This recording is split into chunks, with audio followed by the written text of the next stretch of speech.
seamă de unde a furat, bă, băiet. Din punctul meu de vedere, bate Monaco.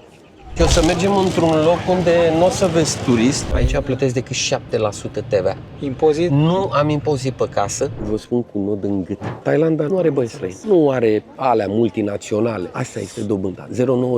Tot ce nu este colorat este de avacultură. Lobsterul ăsta este de ocean. Cumperi peștele de aici, îl pui în pungă, ți-l cântărește și acolo plătești numai cât ți-l gătești. Pemnâng. Chiar mă întreabă lumea, bugetul meu care este lunar, cam cât cheltui. Curentul Protejează oamenii cu bani mulți și nu vor să apară un Mercedes, un BMW sau așa la un sărac. te cheamă în casă și îi spuneți ceva să mănânci. Salutare prieteni și bine v-am regăsit, bine ați revenit într-o nouă aventură. Mă aflu în cel mai sudic punct al Thailandei. În vlogul de astăzi nu o să fim singuri, avem un invitat surpriză, o să vedeți imediat despre ce este vorba. Dar până atunci, dacă încă nu v-ați abonat la acest canal de YouTube, vă rog să o faceți pentru că este gratis, iar pe mine mă ajută foarte, foarte mult să creez conținut în continuare. Priviți câtă lume s-a strâns. Avem drone care zboară. După cum vă spuneam în vlogul de astăzi, nu o să fim singuri. Știți că noi găsim români peste tot. De această dată am găsit și aici în Thailanda. El este Dan. Hello! A fost de acord să ne întâlnim, să discutăm. O să luăm la întrebări în acest vlog. Sunteți aici de...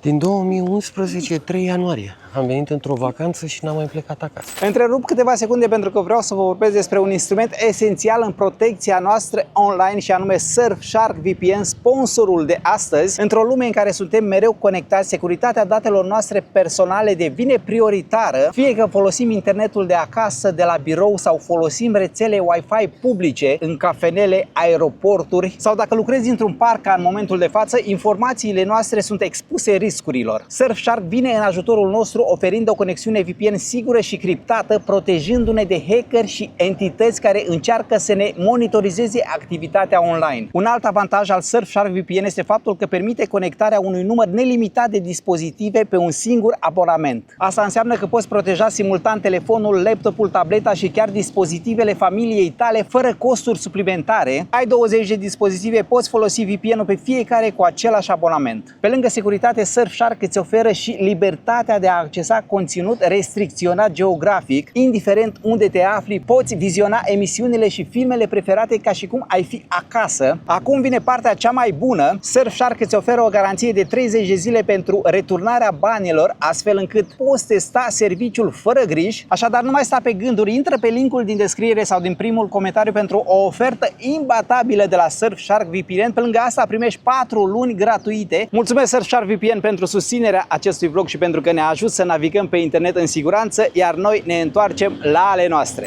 3 ianuarie sunt 14 ani?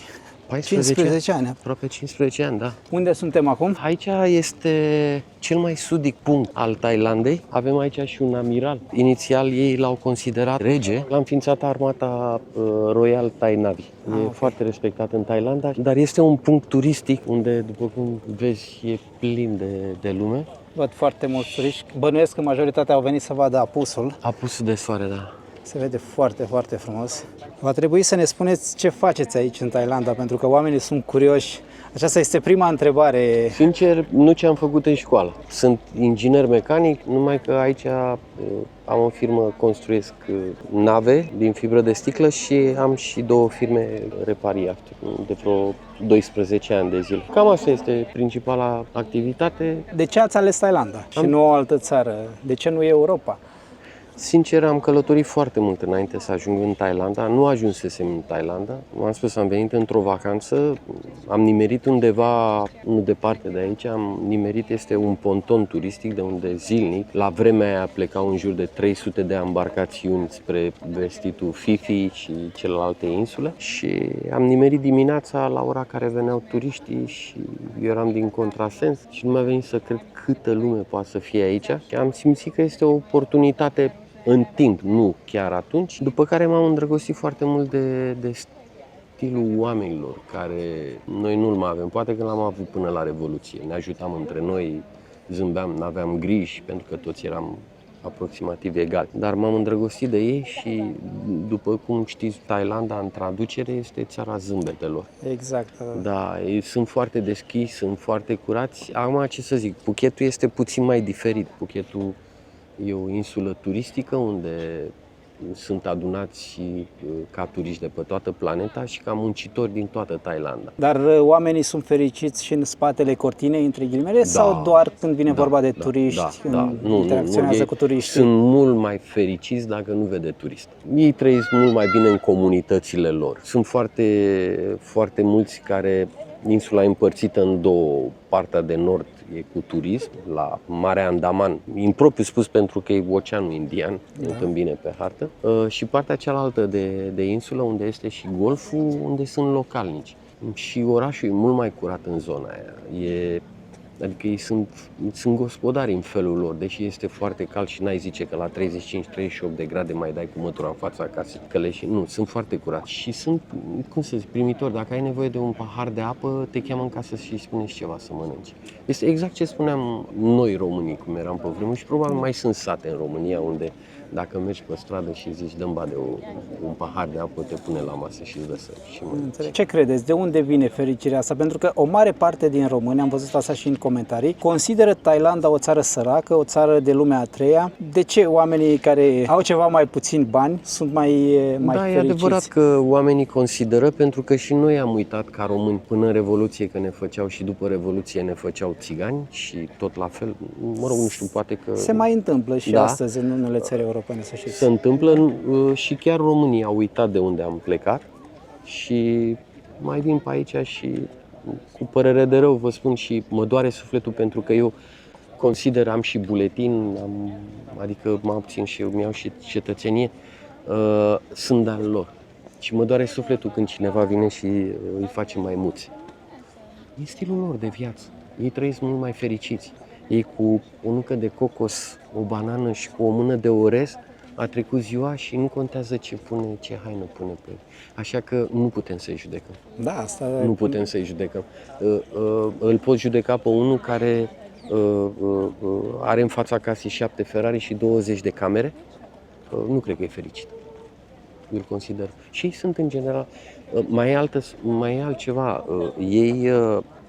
numele lor, după cum știi, și Bangkokul se scrie pe un A4. Exact, da. E și cântec, numele regelui numărul 9 era scris pe o jumătate de A4 și numele lor pe buletin e atât de lung încât ei primesc poreclă sau nickname. Îi duce la 2 ani de zile sau la 1 an de zile, îi duce la templu și călugărul îi dă o poreclă, îi dă un nume pe care el îl păstrează toată viața. Ala nu este pe buletin, dar toată lumea îl știe de numele ăla. Ok, ei folosesc acest nickname, exact, da. Bunătatea asta vine și din faptul că nu există cetățean thailandez începând de la vârsta de 1 an până la 6 ani să nu fi stat cel puțin 1 an de zile în templu. Foarte mulți consideră că budismul e religie. Din punctul meu de vedere, care trăiesc aici și vorbind cu ei, nu e religie Buddha pentru ei. Pentru ei este o învățătură. Buddha te învață să fii bun, să zâmbești, să dai de la tine, să ajuți oamenii, dar totuși să îți rămână și ție ceva. Probabil sau poate că, nu știu, mai îmi trebuie să ajung să înțeleg, dar chestia asta vine și din faptul că ei merg la templu. Repet, Thailanda nu este Phuket. Da. Nu este Am încercat Phuket. să tot spun în vloguri lucrul acesta. Nu este. Pentru cei care călătoresc, e adevărat. Avem concediu o lună de zile, ori mai avem de dat cu bidineaua pe casă și mai stăm 2 săptămâni pe acasă în concediul ăla și mai fugim o săptămână pe undeva și ne înțepem într-un hotel, suntem supărați că n-au voie all inclusiv să umplem farfuria. Exact. Se întâmplă foarte des. Nu, ăsta este. Dacă vrei să călătorești, e de văzut Bangkokul și e de văzut nordul Thailandei, unde oamenii sunt altfel. Altfel sunt oamenii, sunt diferiți, sunt cu atât bun simț și asta vă spun cu nod în gât. Pentru că am întâlnit situații unde și oameni în vârstă, și copii, și femei, mergând pe stradă, le erau rușine, mă vedeau că sunt străini și puneau capul jos. Asta mi s-a întâmplat și mie de foarte multe. Da, este genial. Totodată sunt foarte deschiși cu copiii lor, adică noi mai altuim puțin, le mai dăm o palmă, îi luăm de ureche, învață. Și tata îmi spunea, tată învață că dacă o să înveți, o să ajungi departe. Uite că a avut tata dreptate, că sunt la 9000 de kilometri de România. Da, am ajuns departe. Am văzut că apreciază foarte mult copiii. Noi acum am fost cu câțiva prieteni în vacanță, ei aveau doi copii mici și peste tot ne opreau, se bucurau de copii, adică ofereau dulciuri. Sunt foarte primitori. Este pentru cine vine o săptămână de zile în Thailanda, nu înțelege mare lucru, că Da, n-ai de ce fiecare să- dată am spus, o săptămână Nu. de mai bine nu mai vii, pentru că nu înțelegi. Și acum, sincer să fiu, cam de vreo un an de zile întâlnesc zilnic foarte mulți români. A început românul să călătorească. Da, și asta este bine. A început să De la an călătorească la și an- aici se vede nivelul de trai. Generația în permanență schimbare, Exact. media promovează foarte mult tot felul de locații. Da, locațiile și de frumoase, locațiile mai Și- accesibile, pentru că, din păcate, de multe ori este mai ieftin să îți faci un concediu în Thailanda decât în Mamaia, decât în Constanța.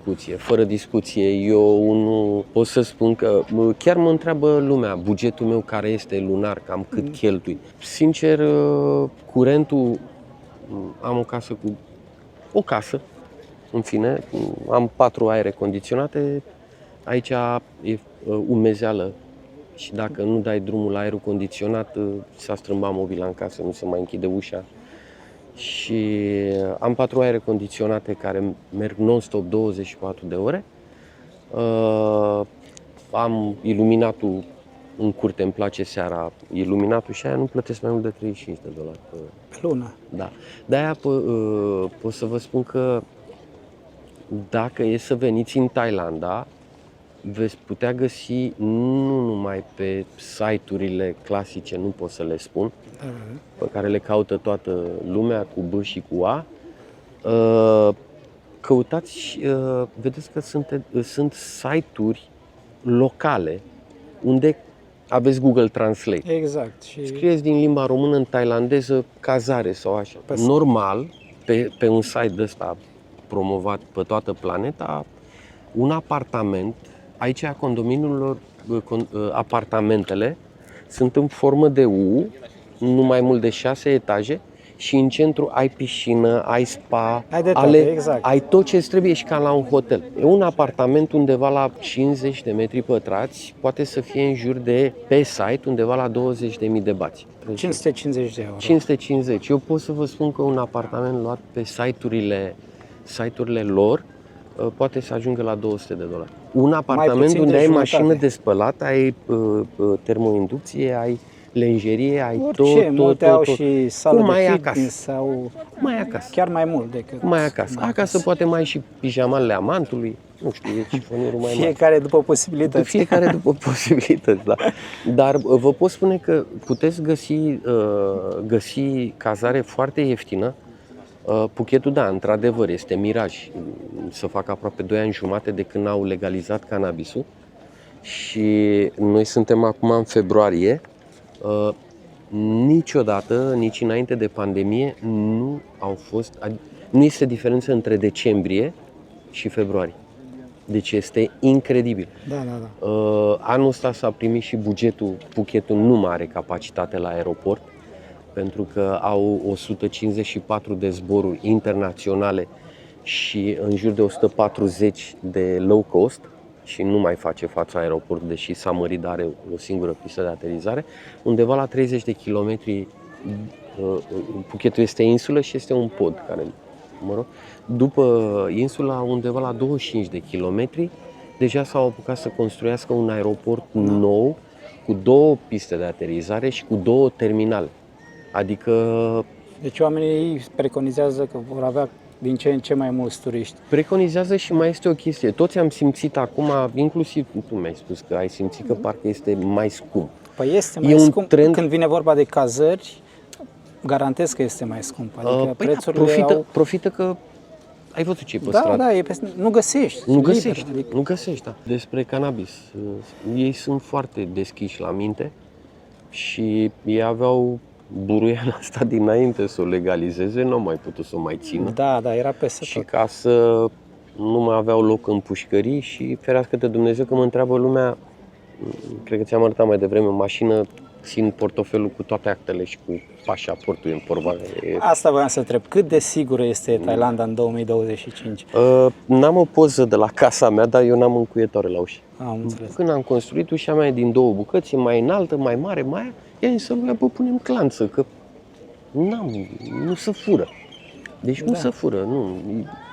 Sunt super ok. După când a început războiul, au venit vecinii, au cam ars, cum am ars-o și noi prin Spania, prin Franța. Asta este, am lăsat pe ăștia, dar nu în oraș, unde sunt localnici. Localnicii nu-i vezi să vină în stațiuni pe partea asta la altă, nu agrează chestia asta. Preferă locurile mai retrase? Locurile mai retrase, au restaurantele lor, locale, unde să mănâncă la prețuri mai corect, jumătate de preț și mâncarea este tradițional Thai, exact. Pe când ai văzut, totul e fusion. Da, în Phuket, sincer, e foarte greu să găsești o mâncare tradițională. Exact. Adică o să mergem undeva într-un loc unde o să mănânci. Mai degrabă în Bangkok găsești. Bangkok este altceva, e un oraș cosmopolit, e altă socoteală. E altă lume acolo. E altă lume, și sincer să fiu, eu merg cam o dată la 2 săptămâni, chiar și la o săptămână merg la Bangkok. Chiar o să închei un parteneriat cu o firmă din Bangkok, cu o băutură energizantă și am văzut viața de noapte, nu a oamenilor obișnuiți, a oamenilor bogați. Oamenilor cu bani, da. Deci, cred că bate Monaco. Din punctul meu de vedere, bate Monaco. Nu prin opulență, dar prin locații și ca oameni cât de simpli sunt. Cât de bogați ar fi, sunt crapă pământul de sub ei. Știm destul de bine, Manchester, patronul e thailandez și nu numai. Sunt foarte multe branduri mari care țin echipe de fotbal, să nu uităm că băutura energizantă e de aici, din Thailanda. Este inventată de un nene care a murit acum 8 ani de zile și cel din Austria, coproprietarul, că omul a făcut totul, brand și toate alea. Așa, și acum băutura e de aici. La bugetul Thailandei, nu vreau să spun mai mult, a avut și o problemă, un accident de mașină și chiar toată Thailanda a fost de acord că la banii lui asta a fost. Nu s-a trezit nimeni dimineața, a zis, mamă, ce accident fac eu astăzi, eu mor pe toți din stația de tramvai. Nu, s-a întâmplat. Dar omul, eu citesc și presa locală, online, am și muncitorii care mai vorbesc cu ei și mai povestesc. Omul are peste 28.000 de angajați. 28.000. Au și legea în instanță, ai curtea pe economic, ai pe criminalistică, dar ei au și o instanță, nu știu, pot să zic de bun simț. Sau o instanță care favorizează doar oamenii cu bani? Nu. Ei au o chestie nescrisă nicăieri. De exemplu, cum s-a întâmplat cu cel de la Red Bull, e un băiat de bun simț, are super ok, merge pe stradă. Da, asta a fost. S-a întâmplat. Accidente se întâmplă peste tot. Nu cred că n-a trecut cineva printr-o situație de asta neplăcută. În fine. Dar legea nescrisă spune, bă, stai așa puțin, ăsta are aproape 30.000 de angajați. Angajați. Păi ăștia mai au familie acasă. Au copii. Exact. Păi dacă îl băgăm pe ăsta din pușcărie, oricum are bani să trăiască. Știi ce face? Vinde brandul, dar nu-l vinde în Thailanda. Îl vinde în altă parte. Vine unul din America și îl cumpără și a vândut un brand. Păi ce facem? Noi rămânem aici. Păi ăsta aduce bani poate să fie undeva cu punct și cu zero după la bugetul Thailand. Că tot vorbeam de angajați. Salariile cum sunt aici? Și cum s-au schimbat în decursul anilor? Pentru că prețurile au crescut, dar salariile? Și salariile au crescut. Și salariile au crescut. Ce se întâmplă? Thailanda nu are bănci străini. Nu are bănci străini. Nu are alea multinaționale cu așa, au băncile lor. Banca agricolă, banca lor. Toți banii se învârt între bănci aici și își permit, pentru că nu știu dacă foarte mult știu treaba asta, Toyota, firmele mari japoneze construiesc mașinile în Thailanda, inclusiv camioane. Dacă o să-i spun cuiva că dobânda la o mașină este de 0,92, asta este dobânda, 0,92. Sincer, n-am mai fost, de când a început pandemia, n-am mai fost acasă. Acum construiesc un șantier naval și șantier naval undeva unde o să construiesc niște embarcațiuni de agrement, ceva mai mari. Și mă focusez, mama e ok, familia mea e bine, fratele meu e bine și nu încerc să mă aranjez aici bine, adică cu ce mi-am propus eu să fac. Pentru că voiam să vă întreb cum vi se par prețurile din România, dar dacă nu ați mai fost... N-am mai fost, îi aud pe ai mei, că au explodat. M-am certat cu mama acum vreo 6 ani de zile când m-am dus acasă și zic, bă mamă, hai cu izolația la casă, cu alea, așa. Panouri solare și cu așa, bă, ce am alea de pe internet, stăm acum să le pun. Acum se simte. Păi e și aici o problemă. Simte, da. Românii în special nu sunt atât de deschiși la schimbări, la lucruri noi. Abia când este prea târziu, pentru că și eu am avut astfel de discuții. E și greu, Cosmin. Noi venim, n-avem 30 ceva de ani după... Da, și ți-am spus și mai devreme. Generațiile s-au schimbat, au început să călătorească. Păi ce-l vedeai tu pe tata care a lucrat toată viața și mama care așa, să urce în avion, să vină aici, nu, n-am muncit eu toată viața. Mai îmi pâine acum să mai stau și pe avion. Nu mai, dar generația acum, da, și sunt foarte de apreciat. Eu am întâlnit aici tineri și asta îmi place foarte mult. Eu n-am avut posibilitatea, am 55 de ani la vremea mea. Mergeam cu aceiași și la școală și la fotbal și la exact. Asta este, n-aveam posibilități. Așa cum n-a avut toată lumea, vorbesc înainte de Revoluție, dar acum oamenii s-au schimbat și am văzut și eu, văd pe la televizor. Văd și am văzut și anul acesta, am văzut multe persoane în vârstă în Thailanda. Mai ales în Onang, în partea aceea acolo, am văzut foarte, foarte mulți români. M-am întâlnit cu foarte mulți români. Păi da, sunt două companii mari în România. E și zbor direct acum? E zbor direct, adică 1200 de euro, 10 zile, avion și cazare. Sunt 9000 de kilometri în linie dreaptă din România până aici. Exact. Să fim, adică numai combustibilul avionului și mai e ceva. Sunt două aeroporturi, cele mai scumpe aeroporturi pentru staționarea avioanelor și nu numai staționarea, și turn de control și trafic și toate astea. Phuketul și Bangkok. Bangkok, bine, are două aeroporturi, unul internațional și unul Suvarnabhumi. Care Suvarnabhumi este după Malaysia, după aeroporturile din Malaysia și Singapore, e următorul și e top, îmi face impresia că e top 10 ca scumpete în lume. Am văzut. Dar totodată, când ai trafic, dezvine... Exact, sute de mii. N-ai cum să... Eu care am ajuns, n-am fost cu tehnologia, dacă ne ia internetul și Google-ul, s-ar putea să avem o problemă planetară. O problemă mare. Planetară. Dar aveți canal de YouTube sau încă nu? Dacă l-aveți, lăsam link-ul în descriere. Sau... Nu. Am alea, Facebook și așa. O să las Facebook, dacă ieși și intrați acolo, dacă aveți nevoie de informații, dacă veniți aici și aveți nevoie de sfaturi. Cu cel mai mare drag, de 6-7 luni de zile a venit o doamnă ambasador a României. Celălalt ambasadorul care a fost înainte, îmi pare rău să o spun, dar și murăturile sunt acru de tot. A murit băiatul ăsta român de aici, nici nu l-a interesat, a dat consulița, care e o fată deosebit, a sunat, Dan, ce se întâmplă? Am chemat toți românii aici, autoritățile au adus elicopter, nave militare să-l caute și aia au făcut tot. Și tu, ambasador al României, a adus la bașcheți, românește vorbind, și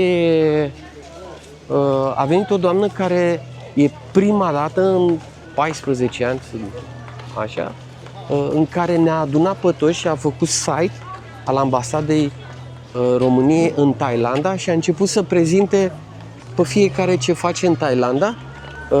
A venit și aici în Phuket și m-a rugat frumos să adun cei care sunt români să ne punem la o masă împreună și a organizat o gen petrecere și a adunat, a fost în toată Thailanda, a făcut turul Thailandei și a adunat toate comunitățile și urmează, se pare, martie.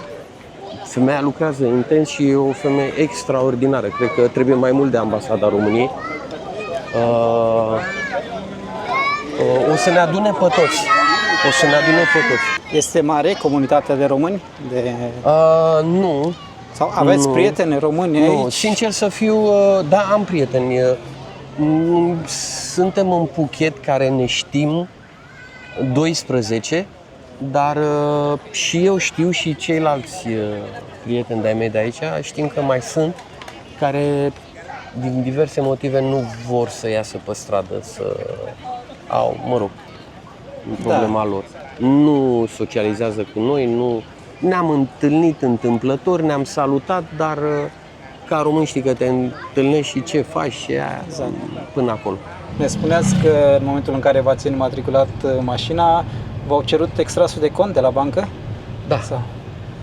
mi-au cerut extrasul de cont de la bancă și, mă rog, m-am dus și la un ATM. Aici ATM-urile sunt, sistemul lor bancar e foarte, foarte dezvoltat, deși au 6 bănci ale lor proprii și personale, dar e foarte dezvoltat. M-am dus și l-am scos de la un ATM, l-au acceptat, l-am dat, zice, dar nu e în regulă. De ce nu e în regulă? Păi zice, știți, trebuie să aveți echivalentul aproape un Thai baht aproape la $500.000. Zic, am greșit cu ceva sau...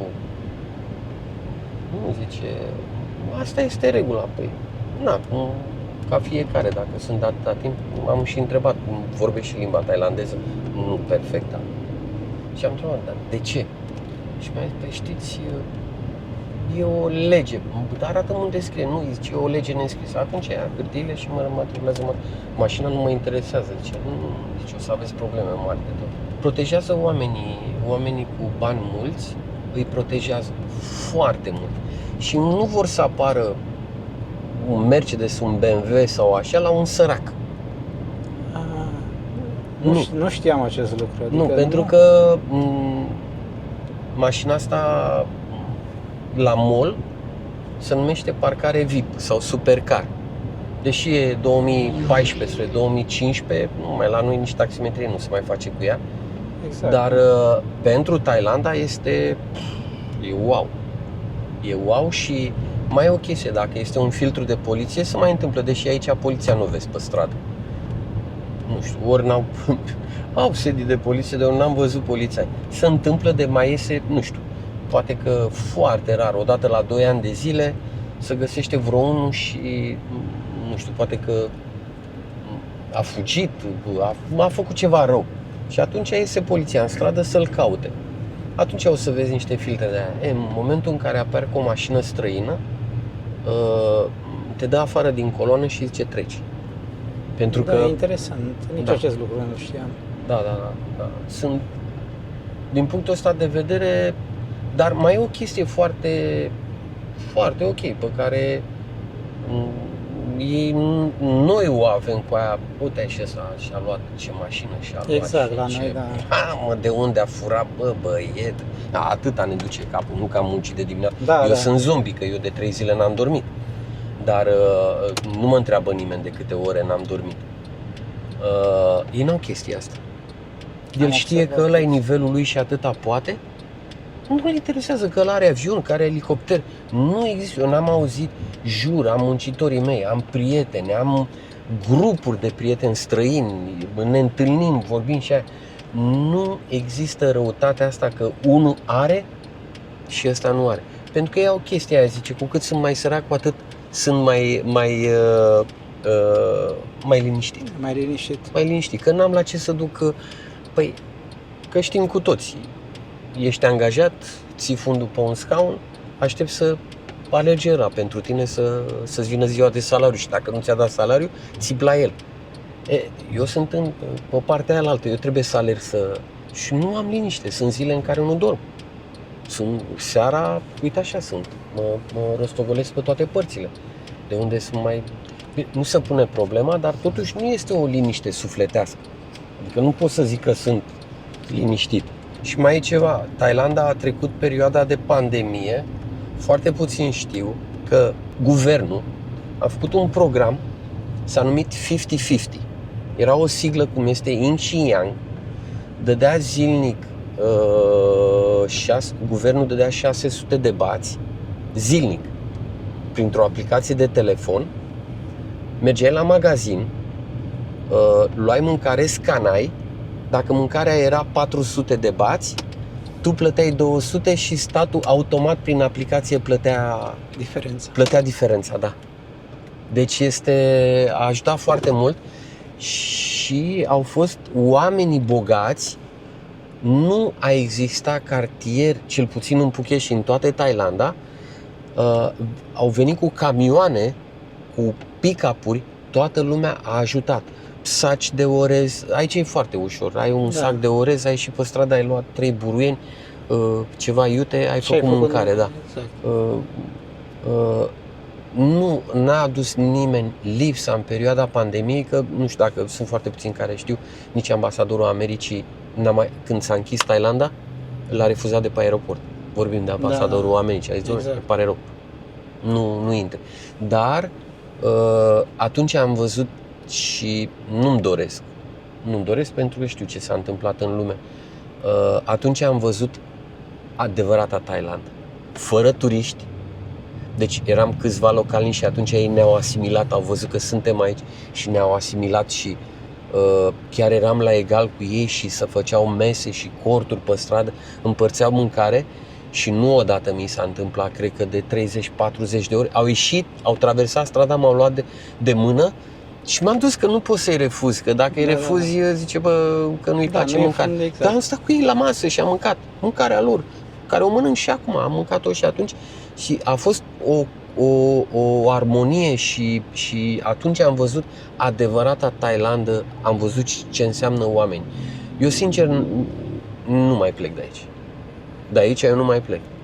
E țara mea, e România, am steag acasă, ascult muzică românească. Cine îmi vine zic, nu vii fără un salam de Sibiu sau fără o sticlă de țuică sau fără nu știu ce, nu vii că-ți rup picioarele. Dacă ai aici, adun ceva de acasă, Eugenii, ori ciocolată, rom, adun ceva că vreau să mănânc de acasă. E România. Dar ce să fac? Din banii mei și din munca mea să plătesc 70, aproape, nu, 60 și 59, între 59 și 62% să plătești din ce muncești să plătești la stat. Nu, aici plătesc decât 7% TVA. 7%? Atât. Impozit? Nu am impozit pe casă, am decât la mașini și mașinile pe societate și ale mele personale și motocicletele. Este o taxă guvernamentală anuală care la cea mai scumpă mașina mea este undeva la $28-30 pe an. Pe an. Da, și în taxa aia, cât e vinietă la noi, rovinietă. Da. Deci în taxa aia guvernamentală intră șosea, parcări, sunt toate acolo. Ei au mai băgat o chestie cu 200 de bați, 200 de bați undeva la 6 euro, în jur de 6-7 euro. Au băgat-o peste aia 1000 de bați, adică s-a făcut undeva 30 și un pic de euro la cea mai scumpă mașină pe care o am eu. Și au zis că este o solidaritate, că vor să scoată gen din prețul benzinei, să scoată gen taxa de drum și e bine știut că numai în Bangkok sunt câteva șosele suspendate, sunt foarte puțini care știu că sunt private. Deci șoselele care le-ai văzut în Bangkok sunt 4 autostrăzi, una peste alta. Prima de la primul nivel este de stat și sub ea este de stat și următoarele 3 sunt private și plătești. Dar în rest, aici autostrăzile și drumurile... Știu că le plătești pentru că am plătit de fiecare dată, dar mă gândeam că banii ajung la... Nu, e privat. Stat. E privat. E o zonă interesantă, am mai văzut așa ceva, am mai văzut în câteva țări foarte dezvoltate în lume, unde legile sunt foarte drastice. Dar aici o să vedeți, pe partea unde este marea, o să vedeți terasa și restaurantul pe partea cealaltă a șoselei și trece cu platoul cu mâncare, ți-l aduce la masă. O chestie super ok. Da. Uite-l cum trece cu mâncare. Suntem în sudul insulei Phuket. Rawai. Sunt foarte puține hoteluri, dar sunt foarte mulți străini care s-au stabilit aici. Sunt 3 locuri în tot Phuketul unde comunitatea de străini e foarte mare și de-aia le-au făcut și mall. Au toate facilitățile aici. Ei mai au un talent pe care nu prea l-am văzut pe ăsta. Pune afacerea cu spatele la stradă. Cu spatele la stradă? Cu spatele la stradă, adică în loc să pui vitrina să arăți ce ai tu în magazin, Cum fac majoritatea, da? au o poartă de 2 metri, mergi pe un gang și undeva la vreo 20 de metri după ce ai de un magazin mare și de o depozit și te stai și te miri. Ei, și aici este la fel. Deci în spatele barurilor astea și pe aici restaurante, o să găsești case foarte frumoase și europene și sunt foarte mulți aici, foarte mulți australieni, nemți și Anglia, foarte mulți. Nu vezi câini pe stradă. Da, foarte. Da, și de ce? Nu-i vezi ziua. Apar noaptea, că ziua e foarte cald. Da. Și ei sunt foarte mari iubitori de pisici. Deci eu, din punctul meu de vedere, eu cred că Am văzut 50% din cei care au o familie sau o casă au o pisică acasă. Am văzut peste tot. Au o pisică, deci Pe orice insulă sunt. da, sunt aici în Phuket, sunt 6 restaurante și baruri cu pisici. Intri înăuntru și e plin de pisici. Da. O întrebare, am văzut foarte multe pisici, au o coadă scurtă. Așa sunt ele sau o coadă e tăiată? Nu, le taie coada, pentru că le taie coada și le-o strâmbă, Am văzut, da. ca un cârlig așa, la clinici specializate, nu e Da, înțeleg, îmi dau seama. așa, Dar de pentru ce? că este o șopârlă, tuche se numește, Așa. care are ca varanul din Galapagos, are foarte mulți microbi în gură și în momentul în care mușcă pisica, că pisica n-are frică de nimic. Păi da. Și singurul de care poate să apuce animăluțul ăla este coada pisicii. Și poate să transmite microbii și virusul de la pisică se transmite foarte ușor Și cine este primul care pune mâna pe pisică? Da, Copilul. Copilul, exact. Și aici este fish market. Avem de toate, aici am văzut, acolo avem ton. Dacă veniți în Thailanda, o să comparați. Deci vedeți, ăsta că este alb, este de acvacultură. Au foarte multe bazine. Deci dacă o să vreți un shrimps natural, o să-i vedeți ăștia care sunt colorați. Și ăsta tot la fel e de acvacultură. Tot ce nu este colorat este de acvacultură. De exemplu, lobsterul ăsta, îl vedeți, e colorat. Ăsta este de ocean. Ăsta e de acvacultură. Nici eu nu știam diferența. Asta este diferența. Și cred că este și diferența de preț între... Prețul e la fel, că e la kilogram, dar eu vă sfătuiesc, dacă veniți în Thailanda, ăsta, uitați cât de mare e, dacă comparați carnea de aici, este egal cu cea de la un lobster, dar prețul este și la mai mult de jumătate de preț și e mai gustos, mai suculent. Caracatiță, aici o să vedeți, e foarte rar în lume, ton albastru, bluefin tuna. Din câte știu, în Japonia un kilogram este în jur de 200, 250, 300 de dolari americani. Acolo, da. Am fost într-o piață de pește acolo și... Da, e și în funcție de cât de mare e, cu cât este mai mare, în fibră are mai multă grăsime și de la grăsime. Dar un bluefin tuna aici, ăla are undeva la 3 kg jumate, poate să fie până în $10 bucată. Chestia asta este un fel de, nu știu cum să spun, e preferatul chinezilor, este afrodisiac. Dar am mâncat odată, din curiozitate, Ce gust este. Uite, ăla de acolo, în engleză îi zice crupper, dar este cel mai bun și cel mai suculent pește ever de pe planetă. Este considerat în topul mondial al peștilor. Acolo, uite, dacă vezi și la raci, tot ce este colorat, este viu colorat, este de ocean. Ce este deschis la culoare ăla, așa este de avacultură. Și ăsta este un crab care i-a dus de undeva de la vreo 600 de kilometri din cel mai mare lac de Lotash din Thailanda. Este un crab de apă dulce. Arată foarte bine. E foarte gustos, e cărnos. Mie îmi plac toate. Acum îmi cer scuze pentru cei ce nu agrează fructele de mare.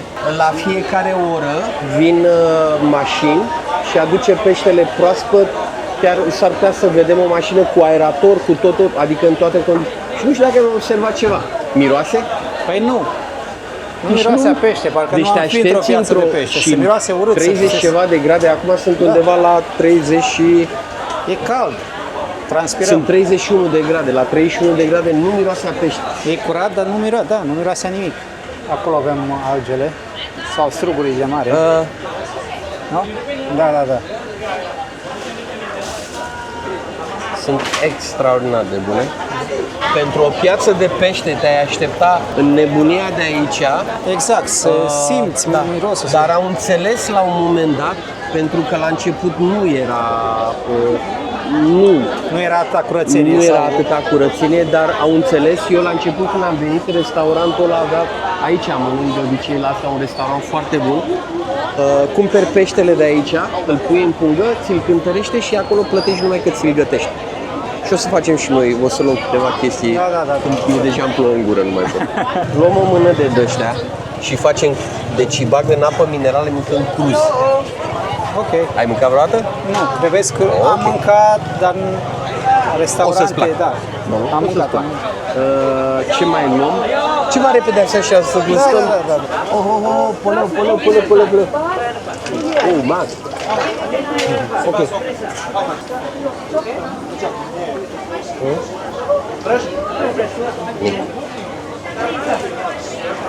Te duce fata că nu e, vreau sashimi și nu mă lasă să... Ăștia, e ton, e bluefin tuna, dar e ok să-l gătești. Eu acum vreau să iau un ton, să-l facem crud, sashimi. Da. Și o știu pe o fată de 10 ani de zile, nu îmi dă... Cred că am făcut... Pe mnâng. Yes! Ok, cap! Până cap! Misken cap?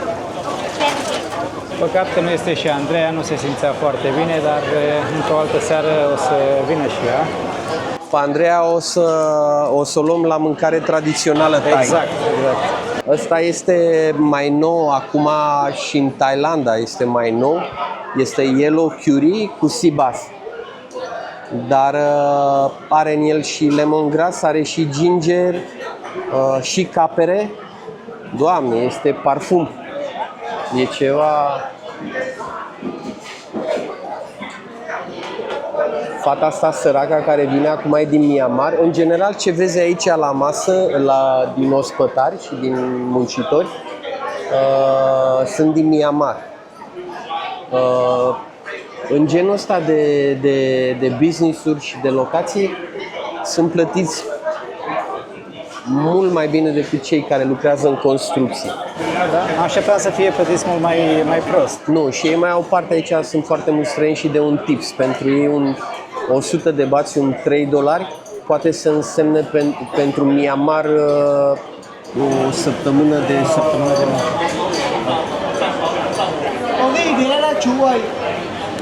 A venit mâncarea. Mingalavar. Aici avem melci și Și să lăsăm cu usturoi și ceapă.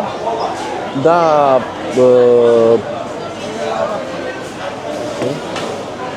Iar aici ce avem? crab Da. cu yellow curry și cu icre de... Aici sunt, dacă o să, nu știu dacă focalizez, Da, se vede, se vede. astea sunt icre.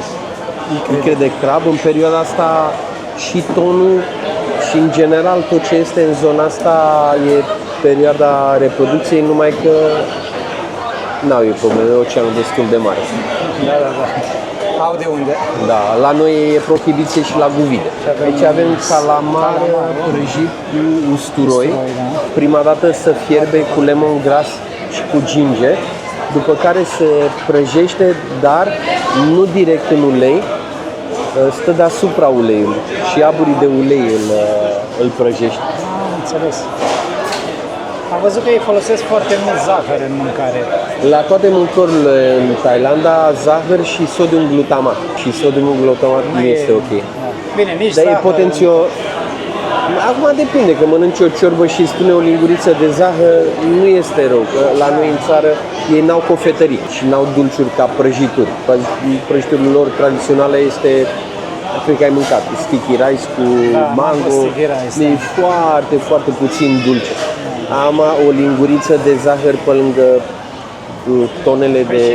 tonele de Coca-Cola și de toate alea băute și cu prăjiturile din România e nimic.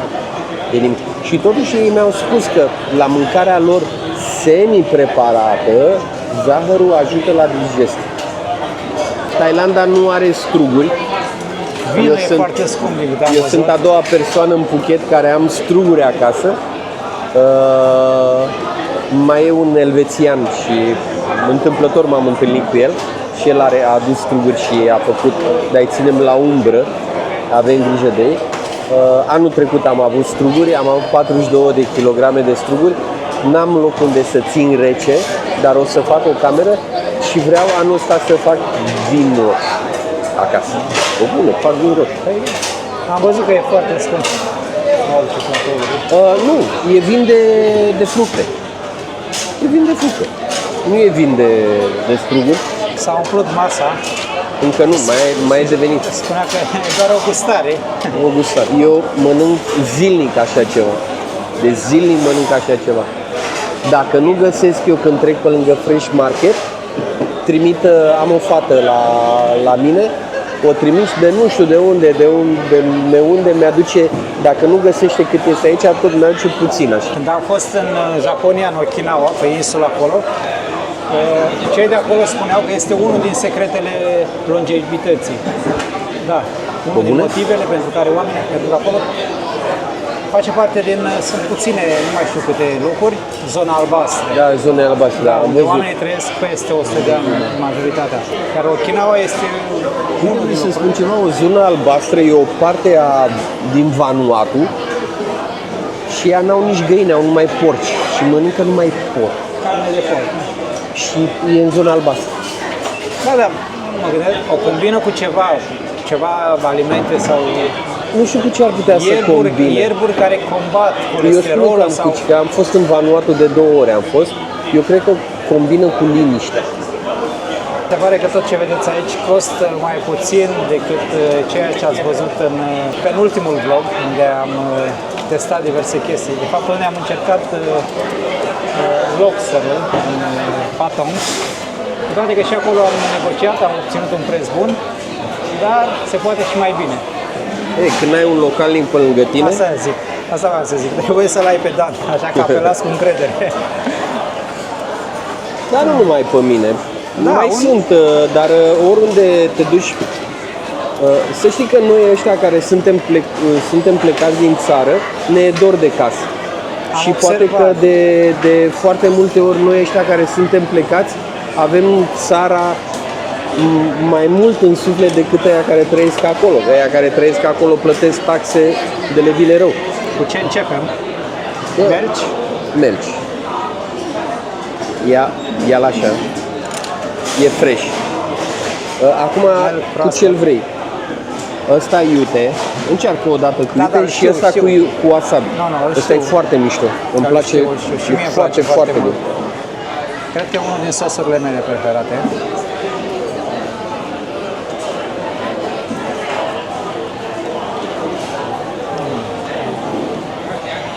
Foarte, foarte bun. Mie îmi place foarte mult wasabi, dar ei aici nu au wasabi ăla care să te curenteze. Nu. Mi-a zis că îți place orezul prăjit și am luat cu shrimp. Fried rice.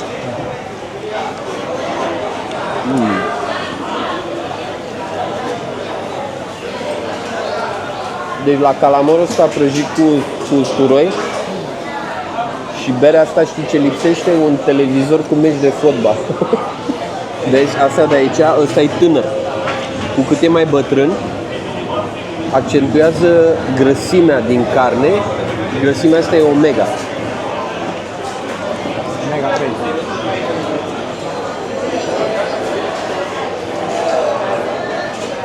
Nu știu de ce eu nu m-am împăcat niciodată cu ăsta.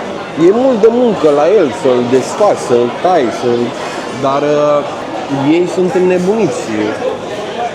Eu nu i-am găsit încă.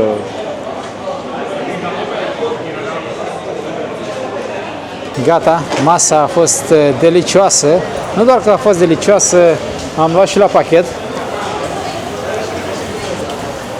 Pentru că ne-am luat foarte multă mâncare, doar o gustare, a spus Dan. Și din câte se pare, din câte vedeți, va ajunge ceva și la Andreea. 1000 de baht. Undeva pe acolo, Dan vrea să plătească el, nu mă lasă. Da, mâncarea a fost foarte, foarte bună, totul proaspăt. Am luat și la pachet, după cum v-am zis. Dan a vrut să plătească el și mulțumesc foarte mult pentru masă, totul a fost delicios. Mă bucur dacă ți-a plăcut. Nu, da, foarte, foarte bun. Dar mâine o să mergem la tradițional. A promis să mâncăm și mâncare tradițională tailandeză, așa că... Deci o să mergem într-un loc unde nu o să vezi turist, este în oraș. Se mănâncă totul tradițional, foarte bine, dar o să vezi altfel de oameni. Adică acolo o să vezi oamenii și viața adevărată a Thailandei, unde nu ai cum să-i nu iubești, pentru că sunt super ok și sunt foarte prietenoși. Partea în care mâncăm, degustăm mâncare tradițională, cred că o să vedeți în alt vlog, pentru că ne-am întins foarte, foarte mult. O să iasă un vlog lung, peste 50 de minute, parcă văd, pentru că am filmat mult. Vă mulțumesc foarte mult pentru că ați rămas până la final. Nu uitați să ajutați acest vlog cu un like, cu un comentariu, să-l distribuiți pentru a ajunge la cât mai multă lume și să vă abonați la acest canal de YouTube dacă încă nu ați făcut-o până acum, pentru că este gratis, iar pe mine mă ajută foarte, foarte mult să creez conținut în continuare. Până data viitoare, noi vă spunem numai bine!